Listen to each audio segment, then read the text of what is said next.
Do you think that current legislation designed for, I suppose, use in the offline world is robust enough to deal with the problems that we face online now?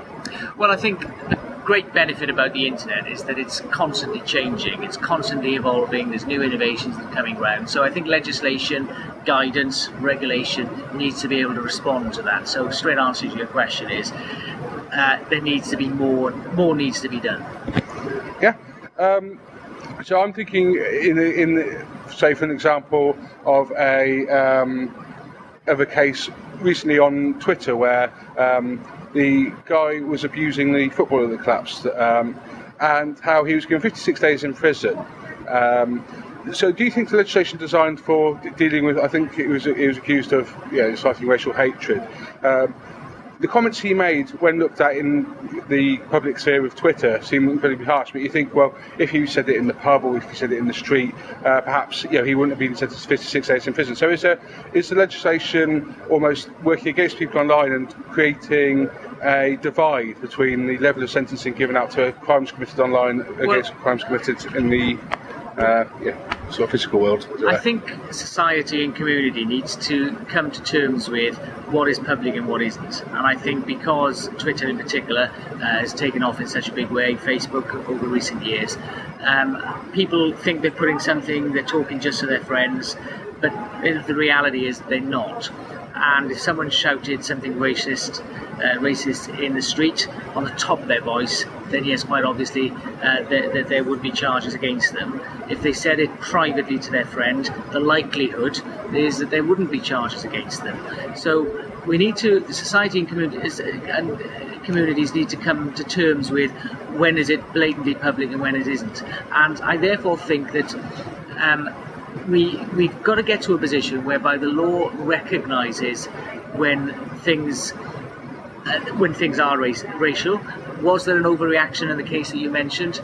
56 days in prison. I don't know the full details of the case, but that seems quite harsh to me when I hear that others have much lighter sentences for what some might think are more serious offences. But racism is rightly a serious offence.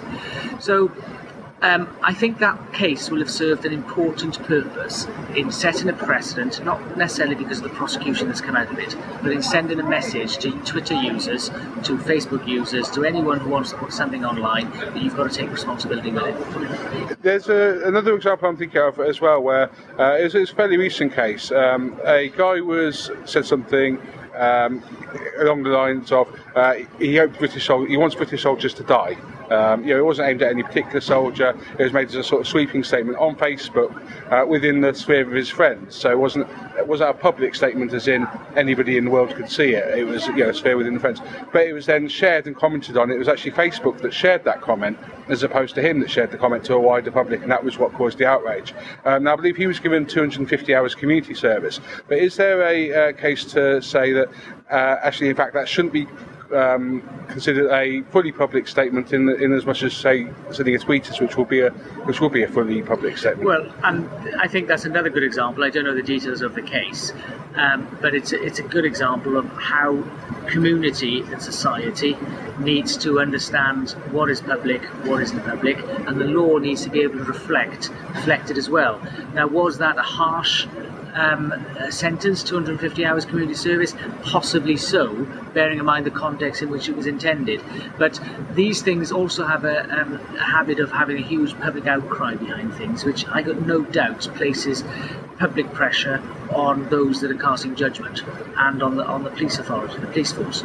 So these things are delicate. I think we're going through a process at the moment where we're still trying to find the way what's public, what isn't public, what's the equivalent of shouting in the street, or what is the equivalent of sharing with your friends privately. But I think these are important landmark cases that are sending a message that you've really got to think twice.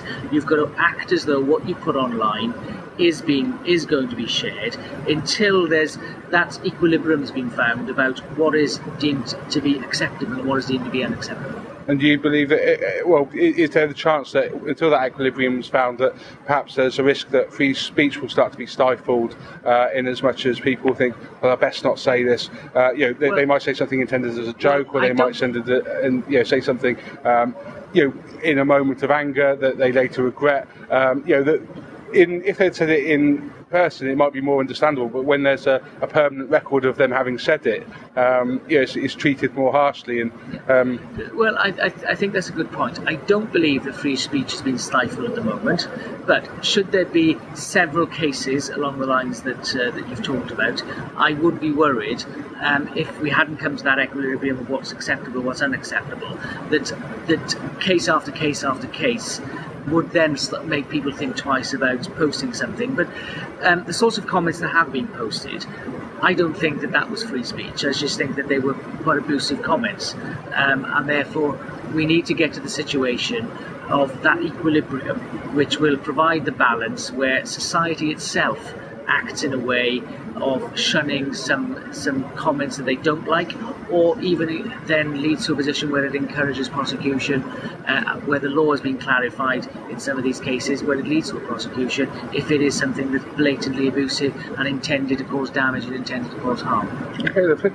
Just one more question, sort of slightly change of tact. I attended a session yesterday on the privatisation of censorship. So this was talking about things such as the level at which YouTube and so are responsible for removing content, or whether that should be the government's job and the court's job to get content removed. Do you think that the private sector has too much of a say over the sort of content they're showing at the moment? They're using essentially the terms and conditions of their services as examples, but there's cases where perhaps content's removed on a copyright claim where there isn't actually a genuine copyright claim to be made. Well, if there's a copyright claim, then clearly I think that the providers, YouTube or whoever else, have got an obligation in order to act if there's a genuine copyright claim, and I think that needs to be quite transparent. If someone like YouTube is taking action just to remove sites at its own volition because of terms and conditions,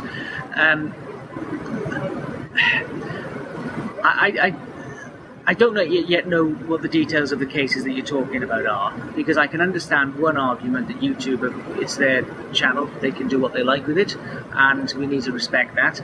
But on the other hand, it's not stopping any other provider putting it up online on another site like Facebook or something else as well. So that doesn't necessarily use the YouTube feed. So again, these things need to be reviewed and considered all the time, because as I said at the very beginning, the internet is changing so quickly, changes habits, and I think that laws, regulation and guidance need to be able to respond to those changes.